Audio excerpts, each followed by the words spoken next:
આજે આપણે ગુજરાતી વ્યાકરણમાં વિશેષણ લઈશું. જૂના વિડીયોમાં આપણે નામ, સંજ્ઞા, લિંગ અને વચન જોઈ ગયા છે. હવે વિશેષણ અને તેના પ્રકાર.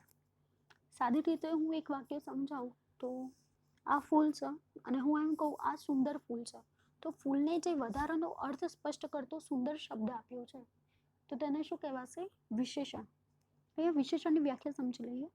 જે શબ્દ પ્રાણી કે પદાર્થના ગુણ કે ક્રિયાને વર્ણવી તેના અર્થમાં વધારો કરે છે તો તેને શું કહેવાશે? વિશેષણ. ઉદાહરણ છે 5. રાતી ગાય સૌથી આગળ જાય છે. ગાય પણ કેવી? રાતી, તો એ વિશેષણ થયું. આ વર્ગમાં 50 વિદ્યાર્થી બેઠા છે તો 50 શું છે? વિશેષણ છે. આકાશમાં ઝગમગતા તારા પ્રકાશે છે તો કેવા તારા? ઝગમગતા, તો ઝગમગતા શું બનશે? વિશેષણ. તાજમહાલ સુંદર ઇમારત છે તો તાજમહાલ છે કેવી ઇમારત છે? સુંદર, તો સુંદર શું બને છે? વિશેષણ. મુંબઈ મોટું શહેર છે તો આ મોટું શહેર એ શું બને છે? વિશેષણ. ઉપરના વાક્યમાં અધોરેખિત એટલે કે ઘાટાક્ષરમાં જે દર્શાવ્યા છે રાતી, 50, ઝગમગતા, સુંદર, મોટું, તે બધા જ શું છે? વિશેષણ. ગાય, વિદ્યાર્થી, તારા, ઇમારત, શહેર, આ બધા શબ્દોમાં ગુણ કે ક્રિયા બતાવી છે જે તેના અર્થમાં શું કરે છે? વધારો. વિશેષણ અને વિશેષ્ય આ બે શબ્દો સમજવા જેવા છે. વિશેષણમાં ખબર પડે કે તમને. વિશેષ્ય જોઈ લઈએ શું છે. તો જે શબ્દ નામ એટલે કે સંજ્ઞાના અર્થમાં વધારો કરે છે તો તેને શું કહેવાશે? વિશેષણ.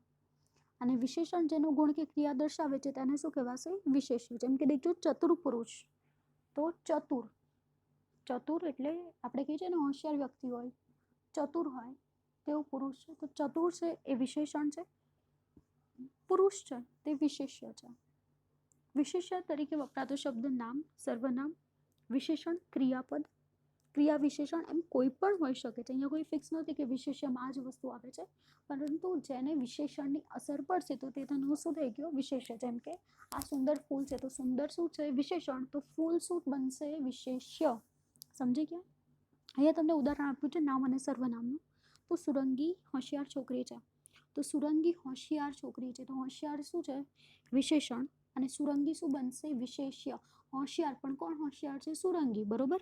અહીંયા અસર સીધી કોને થાય છે? સુરંગીને થાય છે. આથી સુરંગી વિશેષ્ય બને છે. તે સુંદર દેખાય છે તો તે સર્વનામ છે. નામ અને સર્વનામમાં ક્લિયર રહેજો. બરોબર. આપણે ઇંગ્લિશમાં પર્સનલ પ્રોનાઉન શીખી ગયા છીએ. ઇંગ્લિશમાં જાણીએ છીએ હી, શી, ઇટ વાપરીએ છીએ. બરોબર. તે, હી, તે પુલ્લિંગ, શી, તેણી સ્ત્રીલિંગ, નપુંસકલિંગ માટે ઇટ વાપરીએ છીએ. તો અહીંયા પણ તે સુંદર દેખાય છે તો તે શું થશે? સર્વનામ.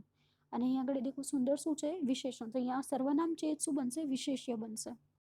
મોટાભાગે વિશેષણ વિશેષ્યની પહેલા આવે છે, પણ ઘણીવાર વિશેષ્ય પછી પણ વિશેષણ આવતું જોવા મળે છે.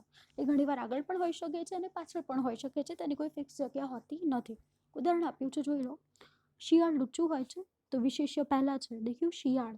લુચ્ચું કોણ છે? શિયાળ. તો સીધી અસર કોને કરે છે? શિયાળને.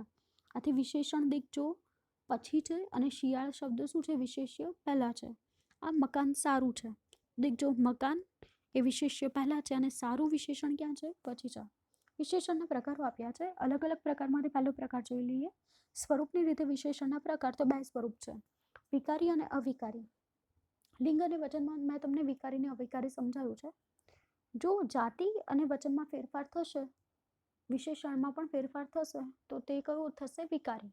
જો કોઈ ફેરફાર ન થાય તો તે શું બનશે? અવિકારી. અહીંયા વિકારીનું ઉદાહરણ આપ્યું છે, સમજી લઈએ.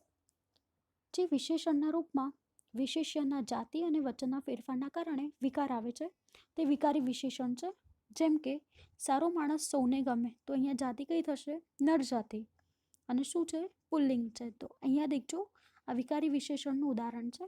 બીજા આપ્યા છે, જુઓ તો. સારું કામ દીપી ઉઠે, તો નાન્યતર જાતિ છે, નપુંસકલિંગ છે. કામની વાત છે, સારો માણસ સૌને ગમે, સારું કામ દીપી ઉઠે, તો દેખો પુલ્લિંગ છે તો સારો આવ્યું. સ્ત્રીલિંગ હોય તો શું આવે છે? દેખજો. અને બહુવચન હોય તો શું થાય? સારી છોકરી સૌને ગમે, તો સારી થયું. નપુંસકલિંગ છે તો શું થયું? સારું. અને પુલ્લિંગ છે તો સારો. આમ સારો, સારી, સારું, નઠારો, નઠારી, નઠારો. અહીંયા બહુવચન ઉદાહરણ છે સારા માણસ. જો કેટલા બધા ફેરફાર થાય છે. પુલ્લિંગ તો સારો, નપુંસકલિંગ તો સારું, સ્ત્રીલિંગ તો સારી. બહુવચનમાં આપણે શું કહીએ છીએ? સારા માણસો. બરોબર. તો સારા. તો આમ દરેકમાં ફેરફાર થાય છે. તે જ રીતે મીઠો, મીઠી, મીઠું, સુવાળું, સુવાળી, સુવાળું, નજીવું, નજીવી, નજીવું, આખું, આખી, આખું. આ રીતે વિશેષણમાં વિશેષ્ય એટલે કે જાતિ બદલાતા આપોઆપ વિશેષણમાં શું થાય છે, ફેરફાર થાય છે, તો તેને શું બોલાશે, વિકારી વિશેષણ. ખબર પડી ગઈ? એટલે વિશેષણમાં જાતિના આધારે ફેરફાર થશે તો એ શું બનશે, વિકારી વિશેષણ. હવે જોઈએ અવિકારી વિશેષણ. જે વિશેષણના રૂપમાં વિશેષણના જાતિ વચનમાં કોઈ ફેરફાર થશે નહીં તો તેને શું બોલાશે, અવિકારી. જેમ કે દેખો તો હોશિયાર છોકરો બેઠો છે, તો હોશિયાર છોકરો નર જાતિ છે, એક વચન છે. હોશિયાર છોકરી બેઠી છે, તો હોશિયાર શું છે, વિશેષણ છે. જાતિ બદલાય પણ વિશેષણમાં કોઈ ફેરફાર થતો નથી. હોશિયાર છોકરી સૌને વાલી લાગે, તો અહીંયા દેખજો નારી જાતિ છે, એક વચન છે, છતાં પણ કોઈ ફરક નહીં થાય. હવે બહુ વચનમાં જોઈએ તો હોશિયાર છોકરા ઓછા મળે છે, હોશિયાર છોકરીઓ ઓછી મળે છે. તો દેખો હું બીજા ઉદાહરણ પણ આપું છું. નારી જાતિ બહુવચન થાય છે તો પણ હોશિયારમાં કોઈ પરિવર્તન આવતું નથી, એટલે કે જાતિ બદલાય છે છતાં પણ વિશેષણ બદલાતું નથી. તો તે કયું થશે, અવિકારી વિશેષણ થશે. જેમ કે કઠોર છે, કઠણ છે, સુકુમાર છે, સામાન્ય છે, વિશેષ, બારીક, ફતેહમંદ, નિયમસર, સુંદર વગેરે. આ બધા આવા અવિકારી વિશેષણ છે. જે વિશેષણના જાતિ વચનના વિકાર આવે છતાં એ વિશેષણો અવિકારી રહેશે, એટલે કોઈ પણ જાતિમાં ફેરફાર લાવો છતાં પણ તેના વિશેષણ બદલાશે નહીં. અર્થ પ્રમાણે વિશેષણના પ્રકાર છે. તો અર્થ પ્રમાણેમાં પહેલું ગુણવાચક વિશેષણ. જે વિશેષણમાં પ્રાણી કે પદાર્થના ગુણ બતાવાશે તો તેને શું કહેવાશે, ગુણવાચક. જેમ કે દેખો તો મને રંગીન ફૂલ ગમે છે. કેવું ફૂલ, રંગીન. તો અહીંયા રંગીન એનું શું છે, ગુણ છે. જાડા માણસ દોડી શકતા નથી. તો અહીંયા દેખજો ઉપરના બંને ઉદાહરણમાં અધોરેખિત અથવા તો આ જે ઘાટાક્ષરો છે તેમાં વિશેષણ અને વિશેષ્ય નામના અર્થમાં આપ્યા છે અને તે તેના ગુણમાં વધારો દર્શાવે છે, તો તેને શું બોલાશે, ગુણવાચક વિશેષણ. વધારે ઉદાહરણ જોઈએ તો ભલો છોકરો, દયાળુ રાજા, સસ્તું અનાજ, આ બધા શું છે, ગુણ છે. તો આ બધાને શું બોલાશે, ગુણવાચક વિશેષણ. સંખ્યાવાચક વિશેષણ. સંખ્યાવાચક વિશેષણમાં વિશેષણ સંખ્યાના આધારે દર્શાવાય છે. જેમ કે તેમાં ગણતરી કરી શકાય, 50 માણસ, 25 માણસ, 30 માણસો. અહીંયા ઉદાહરણ છે દેખો તો અમારી ઓફિસમાં 50 કર્મચારી છે, મારા કુટુંબમાં 7 સભ્યો છે. આમ સંખ્યાવાચક વિશેષણના બે પેટા પ્રકાર છે. નિશ્ચિત સંખ્યાવાચક વિશેષણ. આવા વિશેષણો નિશ્ચિત એટલે કે ચોક્કસ સંખ્યા દર્શાવે છે. જેમ કે એક પ્રધાન, 4 પુસ્તક, 4 રોટલી, 2 શાક, બીજો છોકરો, ચોથું ઘર, પહેલો નંબર. આ બધું સંખ્યા નિશ્ચિત દર્શાવે છે. ઘણી હોય છે સંખ્યા નિશ્ચિત હોતી નથી, અનિશ્ચિત હોય છે. જેવું કે થોડા માણસો, કેટલાક ફૂલ, પુષ્કળ પૈસા, ઓછું કામ, થોડું ઘણું, પુષ્કળ, સઘળું, બધું, વત્તા, ઓછા, અલ્પ, જરા, બાકીનું, અન્ય, કંઈક, કોઈ, અમુક વગેરે બધું જ અનિશ્ચિત સંખ્યા દર્શાવે છે. તો આ અનિશ્ચિત સંખ્યાવાળા વિશેષણમાં સમાવેશ કરવામાં આવે છે. નિશ્ચિત સંખ્યાવાળા વિશેષણના પણ વર્ગીકરણ છે, જેમાં ઘણા નાના નાના પ્રકારો છે, તે જોઈ લઈએ. તો પૂર્ણ સંખ્યા દર્શાવે તો 1, 2, 10, 100 વગેરે. ક્રમ દર્શાવે તો પહેલું, 10મું, 5મું, 100મું, 6ઠું, વચલું, છેલ્લું વગેરે. સંખ્યાનો સમૂહ દર્શાવે તો આ સંખ્યાવાચક વિશેષણમાં આવશે દશકો, સૈકો, સેંકડો, હજારો, લાખો, કરોડો વગેરે. સંખ્યાના ભાગ દર્શાવે તો અડધું, અઢી, 3.5, 4.5, 5.5, પોણો વગેરે. સંખ્યા કેટલા ગણી છે તે દર્શાવે તો 1 વડું, સવાયું, દોઢું, બેવડું, બમણું, 3 ગણું, 4 ગણું વગેરે. પરિમાણવાચક વિશેષણ. માપવાચક. પરિમાણનો અર્થ સમજો, આમાં ઘણા ભૂલ કરે છે. પરિણામ અને પરિમાણ બંને શબ્દ અલગ છે. પરિણામ એટલે રિઝલ્ટ, જ્યારે પરિમાણ એટલે માપન, મેઝરમેન્ટ. હવે જોઈએ પરિમાણવાચક વિશેષણમાં માપ કે જથ્થો વિશેષણના અર્થમાં વધારો કરે છે. જેમ કે થોડું દૂધ આપો, બધું કામ પૂરું કરો, જરા મીઠું વધારે નાખો, વધારે ઘી નાખો. આ વગેરે શબ્દોમાં થોડું, બધું, જરા છે. આ બધું જ પરિમાણવાચક વિશેષણ છે જે માપ દર્શાવે છે. પરિમાણ વિશેષણમાં ઘણીવાર નામ પરિમાણવાચક વિશેષણો પણ બને છે. જેમ કે પ્યાલો દૂધ આપો, ખોબો પાણી પીધું, મણ બાજરી લીધી. તો આ પ્યાલો, ખોબો, મણ એ મૂળભૂત રીતે તો નામ છે, પણ અહીંયા તો શું દર્શાવે છે, પરિમાણ દર્શાવે છે, માપન દર્શાવે છે. જો પ્યાલો દૂધ એટલે ખ્યાલ આવે કે ગ્લાસ ભરીને દૂધ આપ્યું હશે. ખોબો પાણી પીધું એટલે ખોબો ભરીને પાણી પીધું હશે, તો અહીંયા માપન થઈ ગયું. પાણી કેટલું, તો ખોબો ભરીને. મણ બાજરી લીધી, તો બાજરી કેટલી લીધી, મણ લીધી. તો આ બધું જ પરિમાણવાચક વિશેષણ બનશે.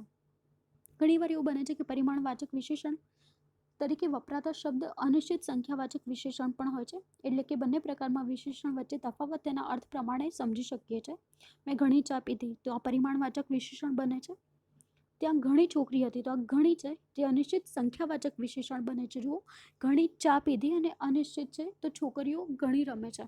આ છોકરીઓ છે તેને ગણી શકાય છે, પણ ચાને આપણે 1 2 3 4 ગણી શકતા નથી. કપ હોય તો ગણી શકાય, પણ ચાનું અહીંયા કોઈ માપન આપ્યું નથી, તો ઘણી ચા તો એ શું થશે, પરિમાણવાચક બનશે. જ્યારે ઘણી છોકરીઓ તો અનિશ્ચિત સંખ્યાવાચક બને છે. તો આ તફાવત ધ્યાનમાં રાખજો. પ્રથમ ઉદાહરણમાં ઘણી શબ્દ ચાનું માપ દર્શાવે છે, એટલે ત્યાં ઘણી વિશેષણ પરિમાણવાચક છે. જ્યારે બીજા ઉદાહરણમાં ઘણી શબ્દ છોકરીઓની અનિશ્ચિત સંખ્યા દર્શાવે છે અને આ અનિશ્ચિત સંખ્યાવાચક વિશેષણ બને છે. કારણ ખબર પડી ગઈ, ચા ગણી નહીં શકાય, છોકરીઓને ગણી શકાશે. આથી દર્શક વિશેષણ. દર્શક સર્વનામ જ્યારે વિશેષણ તરીકે વપરાય છે ત્યારે તેને દર્શક વિશેષણ કહે છે. આ સર્વનામ વિશેષણો કોઈ વ્યક્તિ કે પદાર્થ દર્શાવવાની કામગીરી કરે છે. દર્શક એટલે દર્શન કરાવનાર, બતાવનાર. તો જોઈએ આ, એ, તે, પેલું, પેલો, આ બધા જ શબ્દો શું છે, તો દર્શક. આ ચિત્ર જુઓ, એ શાક લાવશો નહીં, તે છોકરો વાંચે છે. પેલું ઝાડ ઘણું ઊંચું છે, તો આ, એ, તે, પેલું એ મૂળભૂત રીતે તો સર્વનામ છે, પણ તે નામના અર્થમાં વધારો કરે છે. તો આ બધું જ દર્શક વિશેષણ બને છે. અહીં આ વિશેષણ ચિત્ર વિશેષ્યના અર્થમાં થશે. તો દેખજો, આ ચિત્ર, તો આ શું છે, વિશેષણ. ચિત્ર શું છે, વિશેષ્ય. એ શાક, તો એ શું છે, વિશેષણ. શાક શું છે, વિશેષ્ય. અહીંયા ચિત્ર જોવાનું, કાં તો શાક લાવવાની વાત છે, તો શાકની નિશ્ચિત વાત છે, જેના લીધે તે શું બનશે, દર્શક વિશેષણ બને છે. પ્રશ્નવાચક વિશેષણ. જ્યારે વિશેષણનો ઉપયોગ પ્રશ્ન પૂછવા માટે થાય તો તેને શું કહેવાશે, પ્રશ્નવાચક વિશેષણ. જેમ કે કેવી વાત કરો છો, તમારો શું જવાબ છે, કયો માણસ આવ્યો, કોણ ગયું. તો આ બધા ઉદાહરણમાં કેવો, શી, ક્યાં, કયો, કોણ વગેરે પ્રશ્નો પૂછવામાં આવે છે, તો આ બધા જ પ્રશ્નવાચક વિશેષણ બને છે. મૂળભૂત રીતે આ શબ્દો પ્રશ્નવાચક સર્વનામમાં પણ વપરાય છે. અહીં વિશેષણ બનીને પ્રશ્ન પૂછવામાં આવે છે, આથી પ્રશ્નવાચક વિશેષણ બને છે. સાપેક્ષ વિશેષણ. ઘણીવાર સાપેક્ષ સર્વનામ સાપેક્ષ વિશેષણ બને છે. અહીંયા સર્વનામને જ આપણે સાપેક્ષ સર્વનામને જ આપણે વિશેષણ તરીકે લેવામાં આવે છે, જ્યાં એકબીજાના પ્રતિ અપેક્ષા માટે વપરાય છે. જેમ કે દેખો, તો જેવું કરશો તેવું ભરશો, જેવું વાવશો તેવું લણશો. તો જો અહીંયા સાપેક્ષ છે, જેવું કરશો તેવું ભરશો, સારું કે ખરાબ, જેવા કામ કરશો તેવું તમે ભોગવશો. આ ઉદાહરણમાં આપણે અડધું વાક્ય જેવું વાવશો, બીજા અડધા વાક્યમાં તેવું લણશો, તો અપેક્ષાએ બોલાય છે. તમે જેવી અપેક્ષાએથી વાવશો તેવી જ અપેક્ષાએ તમને ફળ મળશે. અહીં જેવું તેવું સર્વનામ બે જુદી જુદી ક્રિયામાં એક સાથે એકબીજાની અપેક્ષાએ દર્શાવે છે. આ સર્વનામ જ્યારે વિશેષણ રૂપે વપરાય ત્યારે સાપેક્ષ વિશેષણ બને છે. જેમ કે જેવા બી વાવશો તેવા ફળ મેળવશો, જે કામ કરશો તે જોઈ વિચારીને કરશો. અહીં જેવા તેવા એ બી અને ફળના વિશેષ્યના વિશેષણ છે. અહીંયા જેવા તેવા બને છે, શું છે, વિશેષણ છે. જેવા બી વાવશો, અડધું વાક્ય છે, તેવા ફળ મેળવશો, તે અપેક્ષા જન્માવે છે, આથી આ બને છે સાપેક્ષ વિશેષણ. હવે ત્રીજો પ્રકાર જોઈ લઈએ. સ્થાન પ્રમાણે વિશેષણના બે પ્રકાર છે. કેવી રીતે અર્થ પ્રમાણે વિશેષણના ઉપર જોયા તેવા પ્રકાર પડે છે, તેમ સ્થાન પ્રમાણે પણ નીચેના બે પ્રકાર પડે છે, અનુવાદ્ય વિશેષણ અને વિધેય વિશેષણ. તો જોઈએ અનુવાદ્ય વિશેષણ. જ્યારે વિશેષણને વિશેષ્યની આગળ મૂકવામાં આવે, એટલે કે વિશેષણનું સ્થાન પ્રથમ અને વિશેષ્યનું સ્થાન વિશેષણ પછી આવે, તો તેને બોલાશે અનુવાદ્ય વિશેષણ. અનુવાદ્ય વિશેષણમાં જાણીતી હકીકત ફરી કહેવામાં આવશે. જેમ કે પેલું સુંદર ફૂલ લાવો. આ ઉદાહરણમાં સુંદર એ વિશેષણનું સ્થાન છે અને ફૂલ શું છે, વિશેષ્ય. વળી સુંદર ફૂલની સુંદરતાની વાત કરી છે, આમ સુંદર દ્વારા ફરી કહેવામાં આવશે, આથી તેને શું કહેવાશે, અનુવાદ્ય વિશેષણ. એટલે ખ્યાલ આવી ગયો, અનુવાદ્ય એટલે શું થશે, વિશેષણને વિશેષ્યની આગળ મૂકવામાં આવે. તો જુઓ, તો અહીંયા આગળ વિશેષણને ક્યાં મૂક્યું છે, વિશેષ્યની આગળ. ફૂલની આગળ શું છે, સુંદર છે, તો એ શું થઈ ગયું, અનુવાદ્ય. વિધેય વિશેષણ. જે વિશેષણને વિશેષ્યની પછી મૂકવામાં આવશે તો તેને શું બોલાશે, વિધેય વિશેષણ. આગળ આ બંને ઉદાહરણ જોઈ લીધા છે, પરંતુ તે વખતે નામ અલગ હતા. અહીંયા આગળ નામ અલગ છે. આ નામ છે સ્થાનના પ્રમાણે, જો ઓલરેડી આપણે આગળ સ્ટાર્ટિંગમાં જોઈ લીધું છે. અહીંયા ફરીથી રિપીટ થાય છે મુદ્દાની સાથે, અને તેનો ટોપિક પણ અલગથી પાડવામાં આવ્યો છે, અનુવાદ્ય અને વિધેય વિશેષણ તરીકે. પેલું ફૂલ સુંદર છે, તો દેખો અહીંયા ફૂલ વિશેષ્ય ક્યાં આવી ગયું, આગળ, અને વિશેષણ ક્યાં ગયું, પાછળ. દેખજો, ઉદાહરણમાં ફૂલ પછી વિશેષણ સુંદર આવે છે, આથી આ કયું વિશેષણ થયું, વિધેય. નામના અર્થમાં ગુણનો કે સંખ્યાનો વિશેષ અર્થ દર્શાવનાર પદને શબ્દને વિશેષણ કહે છે. એમાં સ્વરૂપ પ્રમાણે અવિકારી અને વિકારી એમ બે ભાગ છે.